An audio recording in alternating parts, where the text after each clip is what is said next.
తెనాలి బాలాజీరావుపేటలోని ప్రధాన అయ్యప్ప దేవాలయంలో సామూహిక కుంకుమ పూజలు సోమవారం విశేషంగా జరిగాయి.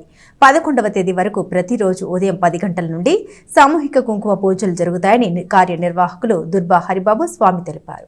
స్థానిక బాలాజీరావుపేటలోని అయ్యప్పపురంలో గల ప్రధాన అయ్యప్ప దేవాలయంలో వేచేసి ఉన్న అష్టభుజ దుర్గమ్మ సన్నిధానంలో సామూహిక కుంకుమ పూజలు విశేషంగా జరుగుతున్నాయి. 11 రోజుల పాటు జరిగే కుంకుమ పూజలో భక్తులు పాల్గొని అమ్మవారి కృపను ఆశీస్సులు పొందాలని ఆలయ కార్యనిర్వాహకులు దుర్బా హరిబాబు స్వామి తెలియజేశారు. చివరి రోజున తిరునాళ్ల మహోత్సవం జరుగుతుందని 11 రోజుల పాటు కుంకుమ పూజలో పాల్గొన్న భక్తులకు ఈ సందర్భంగా ఒక చీరను బహుమతిగా ఇవ్వటం జరుగుతుందని తెలియజేశారు.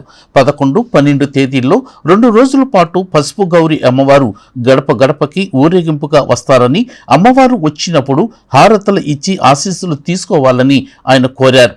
ఇది ఇలా ఉండగా ఇదే దేవాలయంలో శ్రీదేవి భూదేవి సమేత కళ్యాణ వెంకటేశ్వర స్వామివారి బ్రహ్మోత్సవాలు కూడా ఆదివారం నుంచి వైభవంగా జరుగుతున్నాయి.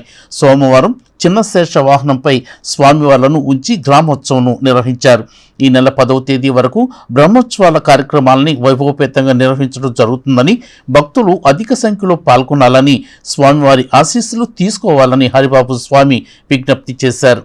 దుర్గమ్మ తల్లి తిరునాళ్ల మహోత్సవం సందర్భంగా కుంకుమార్చన కార్యక్రమాలు విశేషంగా 11 రోజుల పాటు ఏర్పాటు చేశారు. ప్రతిరోజు 10 గంటల దగ్గర నుంచి 12 గంటలలోపు అమ్మవారి తిరునాళ్ళ 13వ తారీఖు అత్యంత వైభోగంగా కళా సాంస్కృతిక కార్యక్రమాలు, తిరుతమ్మ తల్లి బుర్రకథ కార్యక్రమం ఉంటుంది. 14వ తారీఖు రథోత్సవం, బ్రహ్మోత్సవ కార్యక్రమాలు 10 రోజుల పాటు జరుగుతుంది.